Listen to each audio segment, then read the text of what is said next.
할렐루야. 한 주간도 평안하신가요?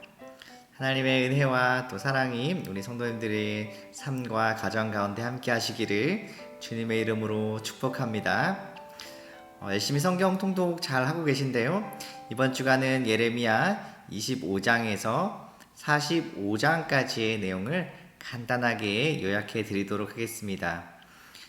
우리가 잘 아는 바와 같이 예레미야는 유대 민족이 가장 어려웠던 시기, 즉 예루살렘이 멸망하기 직전에 하나님의 말씀을 전한 하나님의 선지자였습니다.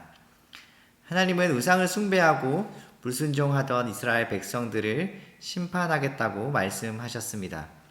그래서 하나님께서는 예레미야를 통해서 무려 40년 동안이나 하나님의 심판, 즉 그들의 멸망을 경고하셨습니다. 예레미야는요, 백성이 범죄함으로 인해서 마땅히 받아야 할 심판을 선포했음에도 불구하고요, 하나님의 심판 메시지를 전하면서 몹시 슬퍼했기 때문에 눈물의 선지자라고 불리기도 하였습니다. 그리고 예레미야는 자신의 예언이 이루어지는 것을 눈으로 목도하게 된 또 비운의 선지자이기도 합니다.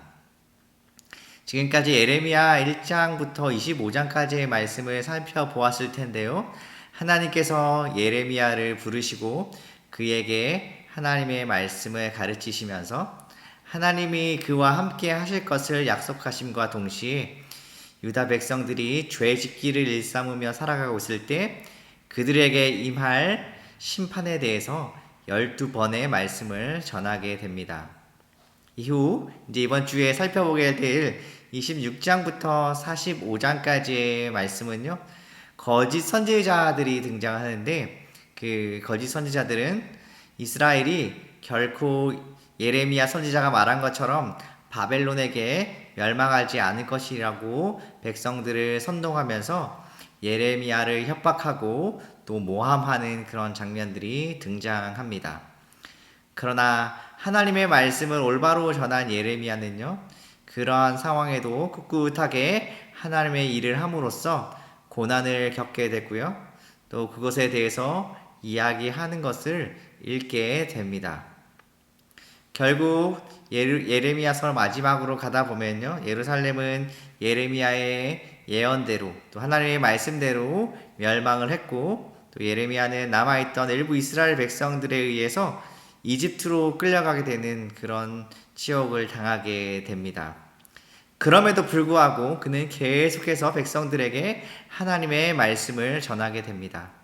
죄로 인해서 또 하나님으로부터 멀어진 그 이스라엘 백성들, 그리고 유대 민족들과 또 그 민족이 하나님께로 돌아오기를 원하는 하나님의 마음, 그리고 그 하나님의 마음을 가슴 아픈 언어로 전하고 또 그 예언이 하나하나 이루어지는 것을 목도해야 됐던 우리 예레미야 선지자, 또 그에 비해서 또 나라가 어지럽고 힘들 때 하나님의 말씀을 올바로 선포하는 것이 아니라 거짓을 말하는 거짓 선지자들과 또 그들에게 동조하는 그 백성들의 모습을 살펴보면서 예레미야서를 읽어보시면 이스라엘 백성들을 향한 하나님의 놀라우신 그런 사랑과 그리고 우리를 향한 하나님의 사랑을 이해하시면서 읽으실 수 있게 될 것입니다.